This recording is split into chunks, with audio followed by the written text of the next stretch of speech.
Alors, avec Orchestra, la station La Plagne a transformé sa centrale de réservation en agence en ligne, c'est-à-dire?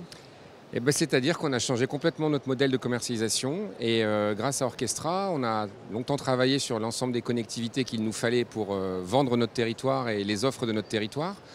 Et on est arrivé au lancement d'une agence de voyage en ligne qui a été lancée le 5 septembre et qui utilise tous les codes d'une agence de voyage en ligne et la partie package, pré-package, panier dynamique, on pourrait citer plein d'exemples, mais qui permet vraiment aujourd'hui de prendre l'ensemble des composants d'un séjour à la montagne, été comme hiver, et qui permet de se fabriquer son séjour sur mesure. Très bien, donc en 25 jours de vente en ligne, combien de dossiers avez-vous bouclés?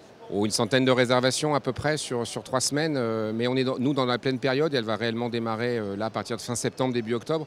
On a une saisonnalité qui est très forte dans la montagne et bien évidemment, dès les premières chutes de neige, généralement, les réservations s'envolent. Donc ça, c'est pour début octobre, je pense. Très bien. Si le projet rencontre son public, vous le dupliquerez dans d'autres stations de montagne, notamment celle de la Compagnie des Alpes, n'est-ce pas? Oui, la Compagnie des Alpes a comme vocation sur nos territoires en délégation de service public d'être surtout un bon compagnon de nos territoires, de nos offices de tourisme, de nos communes. Donc ce projet répond en partie à ce besoin-là pour La Plagne. Je rappelle que La Plagne est la première station de ski mondiale en termes de fréquentation. Elle l'est parce qu'on a presque 58 000 lits marchands à vendre sur l'ensemble du territoire. Donc ce projet va vraiment aller chercher l'ensemble des lits et en tout cas les proposer de façon efficace en ligne pour toutes les demandes de séjour et de vacances de nos clients.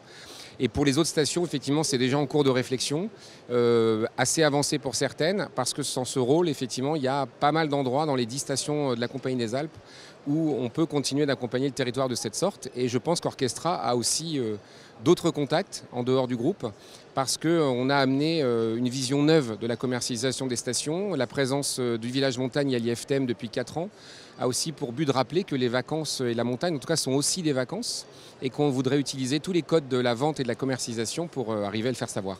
Très bien. Alors aujourd'hui, c'est un projet plutôt B2C, mais néanmoins, vous prévoyez un extranet? Oui, alors on a des sociétés de commercialisation et toute notre partie commerciale pourra accéder à l'outil depuis un extranet B2B. Ça, c'est une première étape assez simple. Mais le point le plus important, c'est qu'il y aura une partie package qui sera faite à l'intérieur de Plan Resort qui pourra nous permettre d'exporter notre production vers des tours opérateurs français, bien évidemment, européens, voire plus loin pour les discussions qu'on a en cours. Parce qu'aujourd'hui, l'accessibilité de nos montagnes, elle est internationale et qu'on voudrait que la production et la façon dont on package aujourd'hui notre offre, je rappelle que la plateforme est inédite puisqu'elle inclut du transport, grâce à Mr Fly, aussi bien le train et l'avion depuis toutes les villes du monde. Et donc demain, exporter un package La Plagne au départ de Pékin en arrivée sur Lyon fait partie complètement du domaine des possibles et est déjà paramétré dans l'outil. Très bien, merci Thomas. Merci Linda. Bon salon.